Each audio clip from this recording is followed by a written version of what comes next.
UDFന്റെ കൊച്ചിയിൽ നടക്കുന്ന തെരഞ്ഞെടുപ്പ് കൺവെൻഷനിൽ രാഹുൽ ഗാന്ധി സംസാരിക്കുകയാണ് തത്സമയം. For signing away its energy security, what did India get for signing away agriculture? What did India get for giving up its data? നമുക്ക് എന്താണ് കിട്ടിയത്? നമ്മുടെ ഊർജ്ജ സുരക്ഷ കൈമാറിയതിന്, നമ്മുടെ വിവരശേഖരം നൽകിയതിന്, നമ്മുടെ കാർഷിക മേഖലയെ കൊടുത്തതിന് ഇന്ത്യക്ക് പകരം എന്താണ് കിട്ടിയത്? The answer is absolutely nothing. അതിന്റെ ഉത്തരം എന്താണെന്നറിയോ? പൂർണ്ണമായി ഒന്നും തന്നെ നമുക്ക് കിട്ടിയിട്ടില്ല. Why? എന്തുകൊണ്ടാണ്? Because Donald Trump controls Narendra Modi. എന്തുകൊണ്ടാണെന്ന് വെച്ചാൽ നരേന്ദ്രമോദിയെ നിയന്ത്രിക്കുന്നത് ഡൊണാൾഡ് ട്രംപ് ആയതുകൊണ്ടാണ്. And this fact is also understood by people in the BJP workers, BJP leaders, people in the RSS.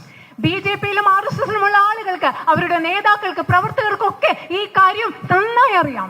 They know their so-called nationalist leader is a sellout, has sold himself out to Donald Trump. അവർക്കറിയാം അവരുടെ ദേശീയവാദി എന്ന് സ്വയം വിശേഷിപ്പിക്കുന്ന നേതാവ് സ്വയം Donald ട്രംപിന് സ്വയം വിറ്റ ആളാണെന്ന്.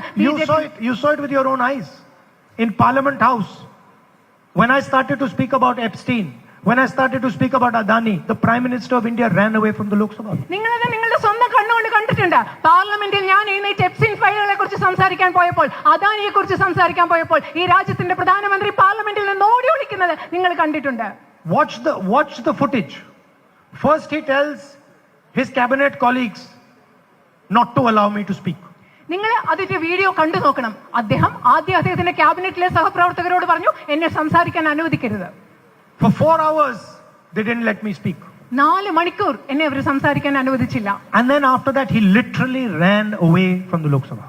അതിനുശേഷം അറിയുമോ, അക്ഷരാർത്ഥത്തിൽ അദ്ദേഹം ലോക്സഭയിൽ നിന്ന് ഓടിപ്പോവുകയായിരുന്നു. Why? Because Trump has information on Epstein. എന്തുകൊണ്ടാണെന്ന് അറിയുമോ? കാരണം ട്രംപിന് എപ്സ്റ്റീനെ കുറിച്ചുള്ള വിവരങ്ങൾ അറിയാം. Trump has information on Adani. ട്രംപിന് അദാനിയെ കുറിച്ചുള്ള വിവരങ്ങൾ അറിയാം. Trump has put a criminal case on Adani in the United States. അദാനിക്കെതിരെ അമേരിക്കയിൽ ഒരു ക്രിമിനൽ കേസ് ട്രംപ് അവിടെ രജിസ്റ്റർ ചെയ്തിട്ടുണ്ട്. And that case is targeted at the Prime Minister Narendra Modi. ആ case പക്ഷേ ലക്ഷ്യം വെക്കുന്നത് നമ്മുടെ പ്രധാനമന്ത്രി നരേന്ദ്രമോദിയാണ്. So whatever Trump says, Modi does. അതുകൊണ്ട് ട്രംപ് എന്ത് പറഞ്ഞാലും മോദി അത് ചെയ്തു കൊടുക്കും. Trump says jump, Modi jumps. Trump പറയുന്നു ചാടാൻ പറയുന്നു, അപ്പൊ മോദി ചാടും. Trump says lie down, Modi lies down. നരേന്ദ്രമോദിക്കെതിരെ ആഞ്ഞടിക്കുകയാണ് കൊച്ചിയിലെ UDF കൺവെൻഷനിൽ രാഹുൽ ഗാന്ധി.